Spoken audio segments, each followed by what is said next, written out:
శ్రీ గురుభ్యో నమః. ఈ సంవత్సరం శ్రీ విశ్వావసునామ సంవత్సరం. ఆయనం ఉత్తరాయణం, ఋతువు వసంత ఋతువు, మాసం చైత్రమాసం, వారం ఆదివారం, తిథి నవమి, సీతారామచంద్రమూర్తి వారి యొక్క జన్మతిథి. ఈ తిథి రాత్రి 11:38 వరకు ఉంది. ఈరోజు నక్షత్రం పునర్వసు నక్షత్రం. ఈ నక్షత్రం ఉదయం 10 గంటల వరకు మాత్రమే ఉంది. తదుపరి పుష్యమి నక్షత్రం ప్రారంభమవుతుంది.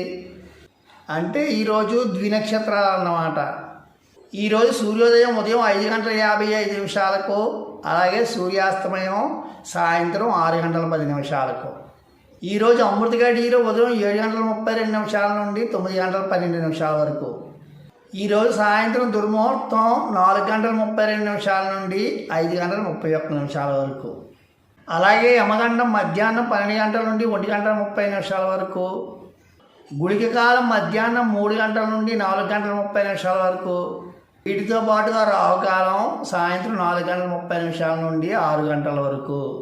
అయితే ఈరోజు శ్రీ సీతారాముల వారి కళ్యాణ మహోత్సవ సందర్భంగా రామాలయాలలో అలాగే విష్ణాలయాలలో కూడా ఈ కళ్యాణ మహోత్సవాలని అంగరంగ వైభవంగా నిర్వహిస్తూ ఉంటారు. ఈరోజు ఏ నక్షత్ర జాతకులకు అనుకూలంగా ఉంది, ఏ నక్షత్ర జాతకులకు ప్రతికూలంగా ఉంది అనేటువంటి విషయాల గురించి కూడా ఇప్పుడు తెలియజేస్తాను.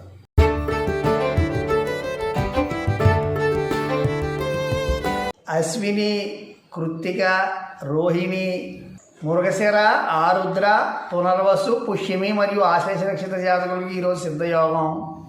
భరణి నక్షత్ర జాతకులకు ప్రబల యోగం. అలాగే మఖా నక్షత్ర జాతకులకు మృత్యుయోగం. ఉత్తరాహస్త నక్షత్ర జాతకులకు అమృత యోగం. అంటే వీరికి అన్ని విధాలా బాగుంటుంది అని అర్థం. విశాఖ, అనురాగ, జ్యేష్ఠ మరియు ధనిష్ట నక్షత్ర జాతకులకు కూడా మృత్యుయోగమే. ఇక మిగిలిన నక్షత్ర జాతకులందరికీ కూడా అనుకూలంగానే ఉంటుంది ఈరోజు. అయితే ప్రధానంగా ప్రబలయోగం ఉన్నటువంటి భరణి నక్షత్ర జాతకులు, అలాగే మఖ, విశాఖ, అనురాధ, జ్యేష్ఠ మరియు ధనిష్ట నక్షత్ర జాతకులు దూర ప్రయాణం ఏమైనా ఉంటే తగ్గించుకోవడం మంచిది. మీకు దగ్గరలో ఉన్నటువంటి శివాలయానికి వెళ్ళి 11 ప్రదక్షిణాలు చేసి మీ గోత్రనామాలతోటి ఈశ్వరాభిషేకం చేయించుకోవడం మంచిది. అలాగే 108 సార్లు మహామృత్యుంజయ మంత్రాన్ని జపించడం కూడా మంచిదే.